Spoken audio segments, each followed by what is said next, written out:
You don't fall in love with the right man. You recognize him, as if your soul had met him centuries before your mind ever could. Carl Jung once said, "The meeting of two personalities is like the contact of two chemical substances. If there is any reaction, both are transformed." This isn't romantic fluff. It's a warning, a promise, a prophecy. Because when a man is meant for you, the transformation begins the moment your eyes meet. Not with fireworks, but with the silence of something ancient returning home. You might think you're searching for love, but what you're actually waiting for is a collision with your own becoming. There is no checklist for it, no formula, no dating strategy that can fabricate the kind of recognition your nervous system has been encoded to respond to.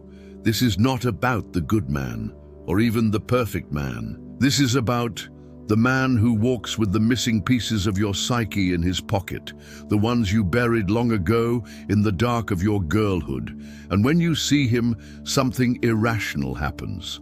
Not butterflies, not chemistry, but an almost unbearable intimacy, as if he sees the version of you you've never dared to show anyone. You try to pretend it's normal, you smile, you play it cool. But something ancient is already unfolding, the choreography of two archetypes remembering their dance. Because it's not your eyes that recognize him. It's your wounds. It's not your heart that leaps. It's your soul that breathes. Finally, this isn't about fairy tales, it's about fate, and fate is not always gentle. Because the man meant for you will not soothe your ego. He will awaken your soul. He will not complete you. He will confront you, and still you'll know, not because you're ready, but because your silence finally feels seen. So here are 7 deep signs. You're not just in love, but standing before the man your soul was coded to meet. Each one is not a proof, but a portal, a passageway back to the woman you were before the world made you forget. You feel like you've met him before, not in memory, but in myth. There's a strange sensation when he walks in, not excitement, but remembrance, like a forgotten story rising in your bones, as if some part of you, the part you silenced to survive, suddenly lifts her head and whispers, "There you are." It doesn't make logical sense. You've never seen him before, and yet you have. Not in this life, maybe, this life, but in the mirror of dreams, in the edges of your poetry, in the ache that never had a name. This is not fantasy, it is psyche. Jung called this the anima and animus, the inner feminine and masculine seeking reunion, not with just any person, but with the one who mirrors your unconscious longings. And when that mirror arrives in human form, your nervous system does not question it. It bows, Asu. He doesn't make you feel beautiful. He makes you feel exposed. There is a difference. The man who flatters your beauty does not see you. He sees the mask, the surface, the shadowless version of you. But the man meant for you looks straight through the facade. He does not compliment what you show. He responds to what you hide, the scar you covered, the secret you never told, the softness you hardened long ago. And when he sees it, you don't feel admired. You feel naked, not in a sexual way, in a sacred way. Because love, real love, is not about being desired. It is about being witnessed. Not the performance, but the raw, broken, unpolished truth of who you are. And for the first time, you don't want to run. You want to stay, even if it terrifies you. And his presence does not calm you. It agitates your soul. At first, you may mistake it for discomfort or even danger, because everything about him seems to stir the parts of you that were asleep. He speaks, and something inside you trembles. He touches your hand, and the ghosts rise. He laughs, and suddenly your rage wants to scream, not at him, but at the life you've lived without this kind of recognition. It's not ease, its eruption. Jung spoke of the shadow not as evil, but as that which has been rejected. And when a man meant for you walks in, he brings your shadow with him, not to shame you, but to reclaim you, to show you what you had to leave behind to survive, and now what you must retrieve to be whole. You feel both safer and more vulnerable than you ever have. It doesn't make sense. You barely know him, and yet in his presence, your body softens, your heart quiets, and your defenses, the ones you built so carefully, begin to crack. You try to stay guarded, you try to play it cool, but something inside you is already melting, because for once you don't have to perform. For once you don't have to be strong, and yet it's not a fantasy bubble, it's not delusion, it's real, too real, which is why you feel exposed. Because to be seen is to be known, and to be known is to risk being hurt. But with him, you're willing to risk it, not because he's perfect, but because he makes you want to live again. Your intuition doesn't just whisper, it screams. You can't explain it. You try to logic your way through. You analyze his words. You question his past. You compare him to the ones who broke you. But no matter how much your mind resists, your body knows, your soul knows. It's not a thought, it's a frequency. A deep cellular yes that pulses through you like music you can't stop hearing. Even when it scares you, Jung said, until you make the unconscious conscious, it will direct your life and you will call it fate. But when you meet the man meant for you, you don't just meet him. You meet your own unconscious, your longings, your wounds, your gifts, your destiny, and it doesn't ask for your permission. It claims you. He doesn't make you feel chosen. He makes you remember you were never lost. This is not the man who puts you on a pedestal or showers you with flattery.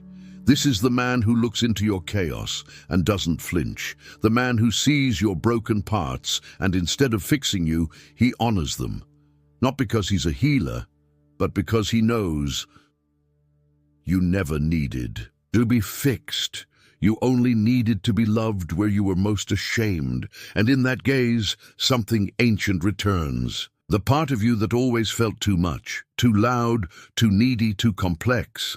Suddenly she feels wanted, not tolerated, not managed, but welcomed, and it changes everything. Being with him doesn't complete your life, it begins a new one. He doesn't fill the hole in your heart. He doesn't rescue your wounded girl. He doesn't promise happily ever after. What he offers is far more dangerous. Awakening. The kind that burns your illusions to the ground. The kind that demands you become the woman you were born to be. Not for him, but because of him. Because when a man is meant for you, he is not your ending. He is your threshold. The doorway through which you finally meet yourself. There are men who walk beside you, and there are men who awaken you. The difference is not in how they love, but in what they touch inside of you. And when he touches the place you buried, the place even you forgot, everything changes. Not outside, but within. Your old life begins to feel like a lie you once agreed to. The masks you wore, suddenly unbearable. The silence you kept, suddenly deafening.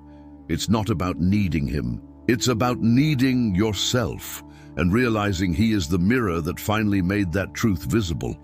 Because sometimes love doesn't arrive to make you happy. It arrives to make you whole.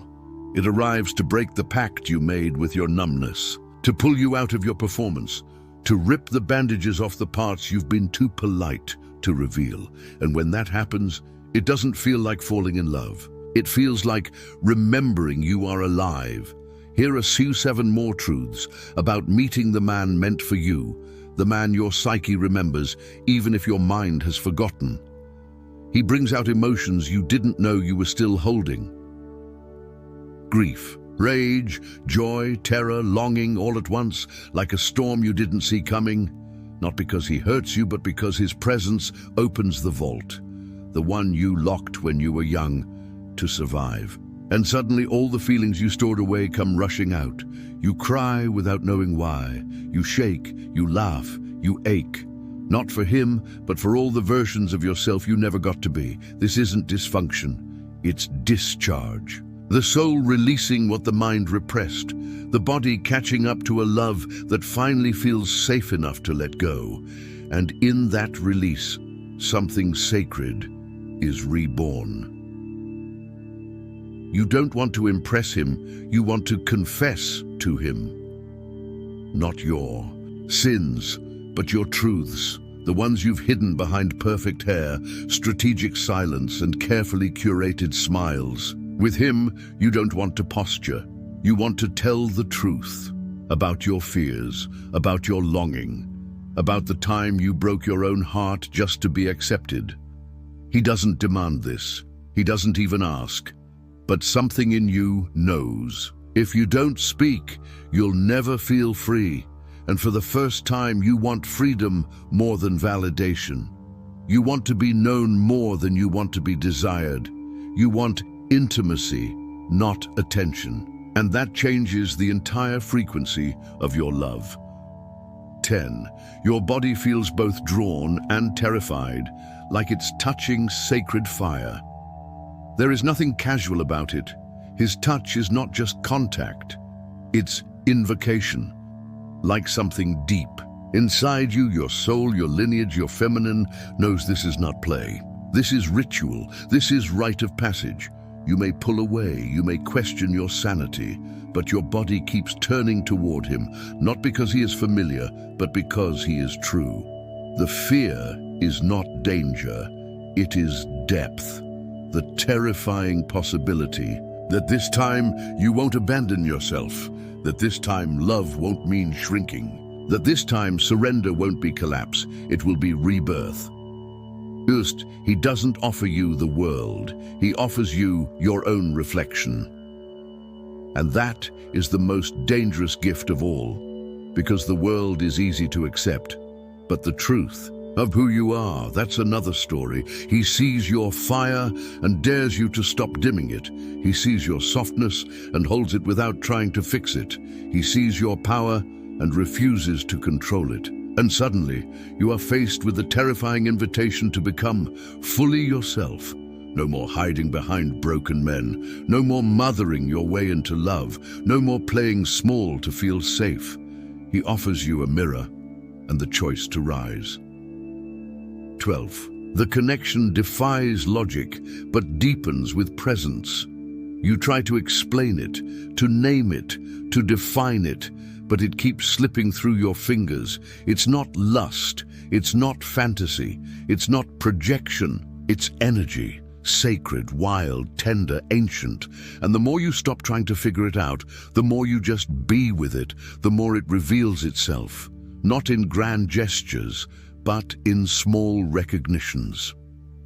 The way he listens, the way you breathe easier near him, the way silence becomes a language between you. This is not about destiny, it's about devotion. Not to him, but to the truth that this, whatever this is not an accident, and it deserves to be honored.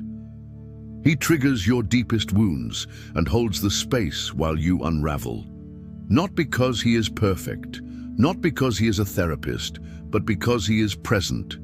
And presence is the most healing force in the universe. When your abandonment rises, he doesn't run. When your fear lashes out, he doesn't retaliate. When your shame floods the room, he doesn't flinch. He simply stays, not to fix, not to save, but to witness, to hold space for your unraveling, so you can finally rebuild from truth. And in that space, you remember what it feels like to be safe, not because nothing hurts, but because you no longer have to face it alone. 14.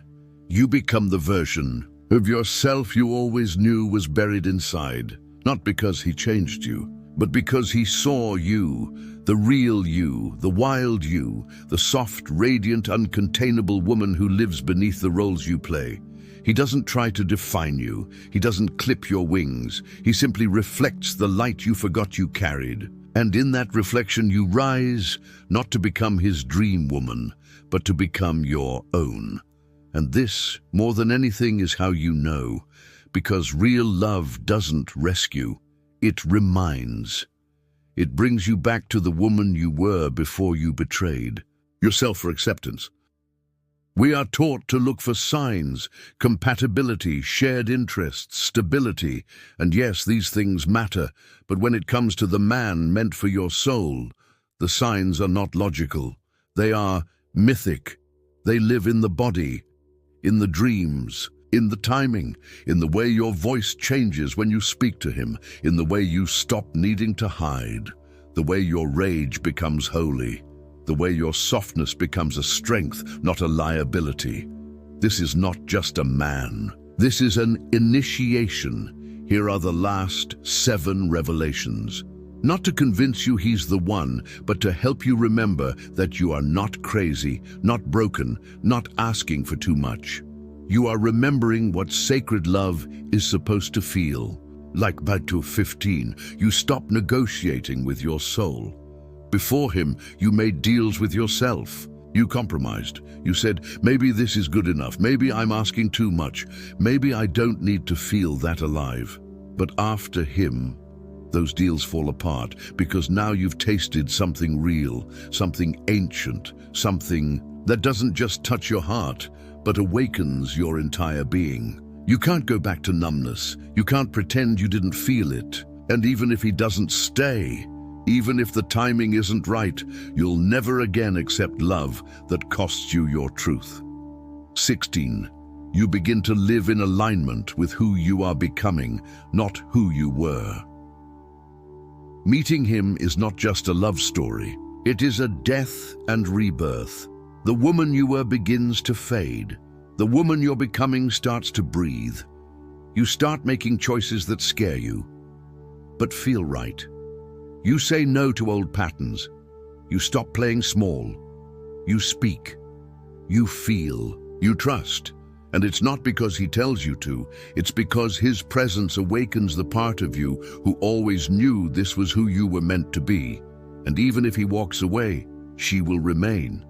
Because that's the gift of a soul-level connection. It doesn't just give you love. It gives you yourself. 17. You feel like the story began long before you met. It's as if your lives were circling each other long before that first hello. As if every heartbreak, every silence, every wrong turn was secretly preparing you for this encounter. And when you meet, you don't feel like you're starting something new. You feel like you've returned to a story that was paused and finally hit play. This is not romantic delusion. It is archetypal memory. The way the soul remembers what the mind cannot, and when the soul remembers, the body responds, not with lust, but with reverence. 18. Your love becomes a container for transformation, not a shelter from it. You don't hide from your growth with him. You meet it. Every trigger becomes a mirror. Every fight becomes a chance to go deeper. Every rupture becomes a doorway to repair. It's not perfect, it's not easy, but it's real. And real love doesn't protect you from the fire. It holds you while you walk through it. He doesn't demand your healing, he supports it. And in return, you do the same. Because the soul doesn't seek comfort, it seeks evolution. 19. Silence between you is not empty, it is sacred. You don't need to fill every space with words. His presence is enough, and in the quiet something deeper speaks, a kind of language that lives in the pauses, in the glances, in the breath.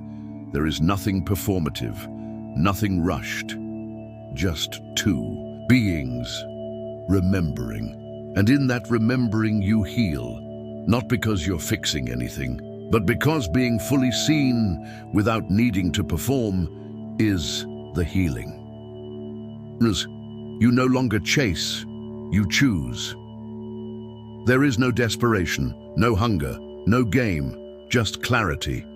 This is not about possession. It's about resonance. Not, he completes me, but he meets me. Not, I need him, but I recognize myself through him. And that changes the power dynamic entirely. You are not trying to earn love. You are embodying it. And in that embodiment, you attract what matches your truth. Bees, even if it doesn't last, it was never meant to be lost. Not every man meant for you is meant to stay forever, but every one of them leaves an imprint. A scar, a blessing, a mirror, a wound, a portal, and the true ones, the ones your soul called in, don't leave empty spaces. They leave new worlds inside you. You don't cling, you don't collapse, you honor. And in that honoring you walk forward, not with regret, but with reverence. Because love like this is not about forever. It's about forever changing. So now I ask you, not as a listener, but as a woman walking your own sacred path. Have you ever met someone who felt like a mirror your soul was waiting for? Tell us in the comments. Your story may be the one someone else needs to read to remember their own. And if you felt something stir in you as you listened, a longing, a remembering, a sacred ache, then this space is for you. Subscribe and join this circle of women, awakening to the truth that our pain, our love, and our longing are all portals home. This is not just a channel, it's a temple for healing, for remembering, for rising. Welcome home.